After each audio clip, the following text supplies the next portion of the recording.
কৃষ্ণ জয় গুৰু শংকৰ পৰম শ্ৰদ্ধাৰ বাপ বান্ধৱ আই মাতৃ সমস্ত প্ৰিয় সমনীয়া বন্ধু বান্ধৱীসকল জ্যেষ্ঠ শ্ৰেষ্ঠসকল আপোনাসবক এই অনুষ্ঠানৰ পৰা আমি সেৱা প্ৰণিপাত জনাইছোঁ। আজি আমি এভাগী পাঠ আৰম্ভ কৰিবলৈ ওলাইছোঁ বৰচৰিত শাস্ত্ৰৰ এটি সুন্দৰ কাহিনী, য'ত 4 মূৰ্তিৰ আলাপ হৈছে। গতিকে আপোনাসবে সুন্দৰ কাহিনী জগন্নাথ মন্দিৰত এই 4 মূৰ্তিৰ কেনেকৈ আলাপ হৈছে আপোনাসবে জানিব পাৰিব। অমৃত কথা।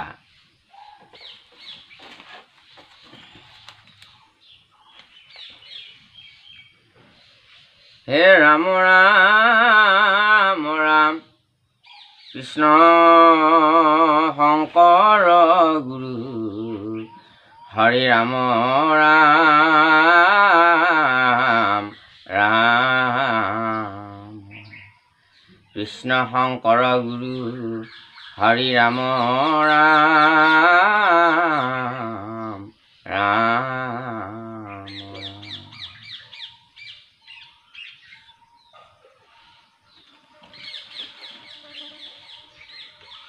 এ ৰাম পাছে সেই কালে 3 মূৰ্তি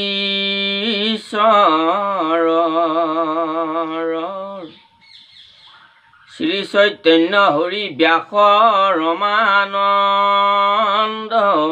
সাৰো শ্ৰী শংকৰ সংগে বহি তথা 4 জন অন্য কৰে নিজ মতক প্ৰধান। হে প্ৰভুসকল, মহাপুৰুষ শ্ৰীমন্ত শংকৰদেৱ গুৰুজনা দুবাৰ তীৰ্থ ভ্ৰমণলৈকে গৈছিলে আৰু দুবাৰৰ ভিতৰত প্ৰায় 12 বছৰ কাল তীৰ্থ ভ্ৰমণত কটাইছিলে। জগন্নাথ, কাশী, বৃন্দাবন, শ্ৰীক্ষেত্ৰ, হৰিদ্বাৰ, নৈমিষাৰণ্য, মথুৰা, বৃন্দাবন, গোকুল, অযোধ্যা আদি ক্ষেত্ৰ তেখেতে দৰ্শন কৰিছিলে। আৰু গৈ জগন্নাথ মন্দিৰত 4 জন গৈ উপস্থিত হ'লগৈ। 4 মূৰ্তি তেওঁলোক হ'ল শ্ৰী চৈতন্যদেৱ, হৰিব্যাসদেৱ, ৰমানন্দদেৱ আৰু মহাপুৰুষ শ্ৰীমন্ত শংকৰদেৱ গুৰুসমে 4 জন। তেওঁলোকে শাস্ত্ৰ আৰু বেদৰ তত্ত্ববিলাকৰ ওপৰত নিজৰ নিজৰ মত আৰু নিজৰ নিজৰ অনুভৱ তেওঁলোকে ব্যক্ত কৰি আছে। এইমতে প্ৰতিদিনে তেওঁলোকে তেনেকৈ জগন্নাথ মন্দিৰত এই শাস্ত্ৰৰ সমুদ্ৰ মন্থন তেওঁলোকে কৰি থাকে। হে ৰাম এই মতে প্ৰতিদিনে বাদ কৰি থাকে, দিলা পাণ্ডা প্ৰসাদ কয় আনিতা সম্বাকে।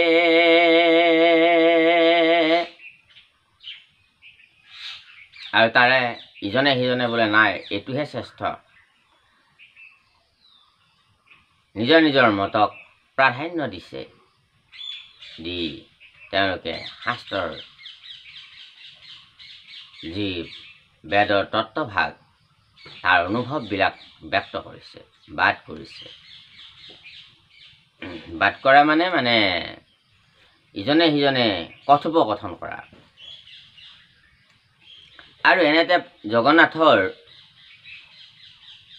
মন্দিৰৰ পৰা পাণ্ডাই প্ৰসাদ আনি দিলে তেওঁলোকক।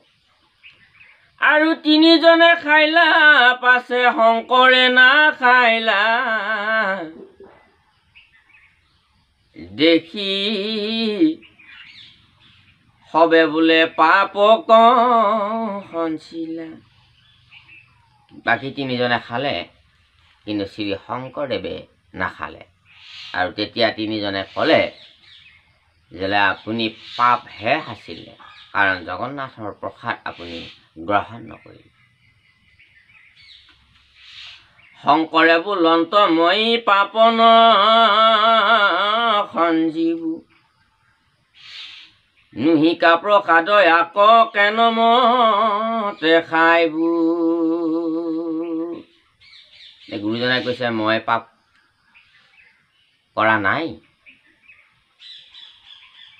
কিন্তু মই প্ৰসাদ এইকাৰণেই খোৱা নাই, কাৰণ এইটো প্ৰসাদেই নহয়। গতিকে মই কেনেকৈ খাম? এই ৰাম, আটিকাৰ ভিতৰে মাংস সমেকে খোৱাছে। এই ৰাম, পাৰ বিষ্ঠাই আছে, কাৰো মধ্যে ৰহি আছে। অপবিত্ৰ সিটো জানা জগন্নাথে নতুলয়, মিছাত প্ৰসাদ বুলি তোমাক হাঁ ভুঞ্জয়। এই প্ৰসাদখিনিত যিটো পাত্ৰৰ পৰা এই প্ৰসাদখিনি অনা হৈছে, তাত অকণমান মাংস সমে অকণমান চুলি এই পাত্ৰটোৰ ভিতৰত আছে। গতিকে সেইকাৰণে জগন্নাথে লোৱা নাই। এতিয়া জগন্নাথে নোলোৱা বস্তু মই কেনেকৈ প্ৰসাদ বুলি কওঁ আৰু কেনেকৈ খাওঁ? সেয়েহে মই খোৱা নাই। এ ৰাম, দক্ষিণ শাৰীতে জানাই আটিকাৰো ভাণ্ড, ভাঙ্গিয়া দেখিলে সগৰ্ব হইব খণ্ড খণ্ড। আৰু এই দক্ষিণ শাৰীত থকা যিটো নেকি প্ৰসাদৰ ভাণ্ড আছে, সেই ভাণ্ডটো ভালকৈ চালেই আপোনাৰভাৱে তাতে পাই যাব। তেতিয়াহে আপোনাৰভাৱৰ গৰ্ব চূৰ নহ'ব। এইবুলি মহাপুৰুষ শংকৰ গুৰুজনাই এই তিনিজন মহামূৰ্তিক ক'লে। অৰ্থাৎ মূৰ্তি এইকাৰণে মূৰ্তি বুলি কোৱা হৈছে, এওঁসকল একোজন ধৰ্ম প্ৰচাৰক। গুৰুজনৰ দিনৰ শ্ৰী চৈতন্যদেৱ, হৰিব্যাস, ৰমানন্দদেৱ আৰু শ্ৰী শংকৰদেৱ, এই চাৰি অংশে ভগৱান কৃষ্ণ অৱতাৰ লৈছে কলিযুগত। কিন্তু মুখ্য অৱতাৰ হ'ল, প্ৰধান শ্ৰী বিষ্ণু হ'ল শংকৰদেৱ। এই কথা আমি কোৱা নাই, এই কথা শাস্ত্ৰই কৈ আছে। গতিকে সেইকাৰণে আপোনাৰ ভাবে এই বৰ পাণ্ডা পাছে আখি আটিকা নিয়া, ভাঙ্গিয়া পেলাই দুই খণ্ড কৰিয়া, ওলাইলা পৰিল চুলি সকলে দেখিলা, শংকৰ মনুষ্য নোহে বুলি প্ৰশংসিলা। আৰু এই কথাটো গৈ বৰ পাণ্ডাৰ কাণত পৰিলগৈ, আৰু ততাতয়াকে বৰ পাণ্ডাই আহি সেই ভাণ্ডটো, প্ৰসাদৰ ভাণ্ডটো ভাঙি দিলে। আৰু ভাঙি দি চালে আছেনে নাই পুংখানুপুংখক, আৰু দেখিলে যে চুলি ওলাই পৰিল তাৰ পৰা। তেতিয়া সকলোৱে অনুভৱ কৰিছে যে শংকৰ কেতিয়াও মানুহ নহয়, মনুষ্য নহয়। ইয়াতে চাৰিজনে শাস্ত্ৰৰ আলাপ কৰি আছে, আৰু পাণ্ডাই আনি প্ৰসাদ দিলেহি। কলহৰ ভিতৰত থকা চুলিৰ কথা গুৰুজনাই কেনেকৈ জানিব?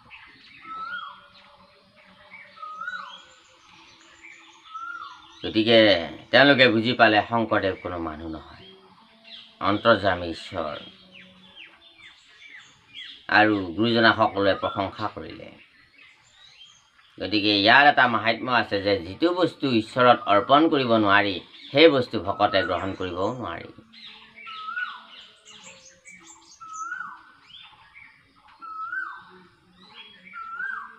যিটো বস্তু ঈশ্বৰৰ অৰ্পণ নহয়,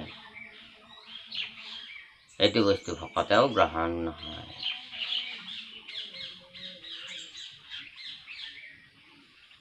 এ ৰাম ৰাম ৰাম, একদিনা দেৱদাসী ৰাতি নৃত্য কৰে, পাক দেন্তে ঘূৰি গৈল সেই হিতৰে।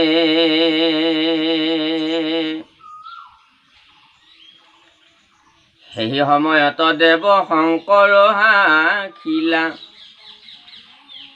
তিনিজনে কইলা বেহু মায়াতে মুজিলা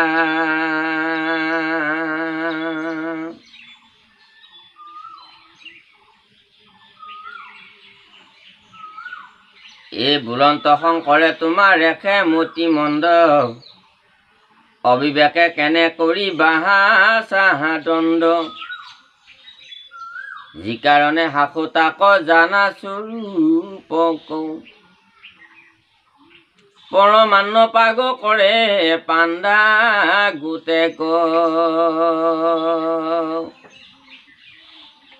লৰাওতে পৰিল পৰমান্ন কিছুমান চেলেক মাৰিয়া পাণ্ডা খাই তেতিখন ছটফট কৰে পাণ্ডা তপত জালাত আনি দেখা চাল গুচি আছয় হাতত বৰ পাণ্ডা গয়া তাক হিহি মতে পাইলা হাতত ধৰিয়া পাছে এ আপুনি আনিল শংকৰে যি মতে কইলা দেখিয়া সকল শংকৰ ঈশ্বৰ বুলি সকলে জানিল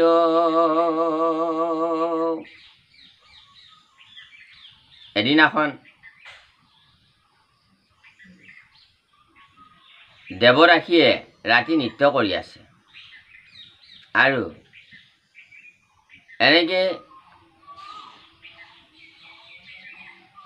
নৃত্যতে পাক দি নৃত্য কৰি আছে আৰু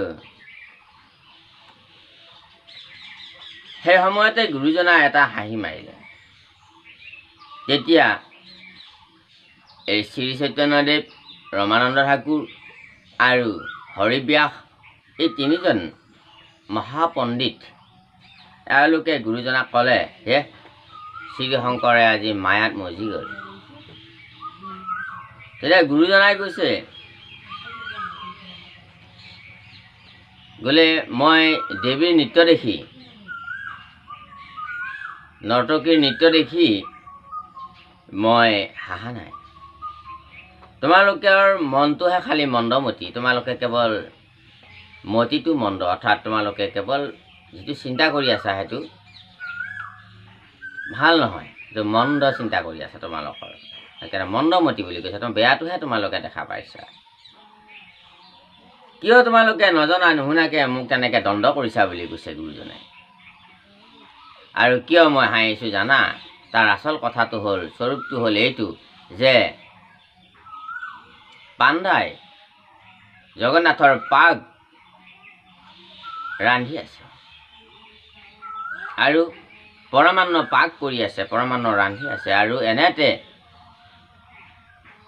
উফৰি অকণমান পৰমান্ন পৰিছে গৰম পৰমান্ন আৰু পাণ্ডাই তাকে লৈ হাতেৰে চেলেকি চেলেকি খাইছে আৰু চাওক গৈ তেওঁৰ হাতত এই পৰমান্ন পৰি অকণমান হাতত ছাল গৈছে তাকেহে দেখি মোৰ হাঁহি উঠিছে গুৰুজনে ইয়াতে দেৱদাসীৰ সেই নৃত্যবিলাক চলি আছে গুৰুজনাসকলৰ সকলো সভাৰ লগত গুৰুজনাও বহি আছে এই কেনেকৈ জানিলে এই কথাটো দূৰত কৰি আছে পাণ্ডাই পাক গৃহৰ ভিতৰত এতিয়া এই কথাটো বৰপাণ্ডাই শুনি চিধাই ৰন্ধনশাললৈকে গ'ল আৰু দেখিলে কথাটো হয় আৰু তেওঁক লৈ আনিলে আনি গুৰুজনাৰ ওচৰলৈ লৈ আহিল আৰু দেখিলে যে হয় পাণ্ডাৰ হাতত ছাল গৈছে অলপ পাণ্ডাক সুধিলে তুমি চেলেকি খাইছিলা নেকি বোলে হয় আৰু তেতিয়া বুজি পালে যে শংকৰ মানুহ নহয় এওঁ পৰম ঈশ্বৰ জয় শ্ৰীকৃষ্ণ হৰি আপোনাৰ হবে ভিডিঅ'টো এই পাঠভাগ যদি শুনি আনন্দিত হ'ল তেনেহ'লে আপোনাৰ হবে চেনেলটো ছাবস্ক্ৰাইব কৰি ৰাখিব এইবাবেই যেন ইয়াৰ পিছৰ ভিডিঅ' বা পিছৰ পাঠভাগ যেন আপোনাৰ হ'বৰ মোবাইলত পোনে পোনে উপলব্ধ হয় আৰু লাইক কমেণ্ট এটা কৰি আপোনাৰ হবে পুণ্যৰ ভঁৰালত আৰু এটা পুণ্য জমা কৰিব বুলি আশা ৰাখিছোঁ জয় শ্ৰীকৃষ্ণ হৰি কৃষ্ণ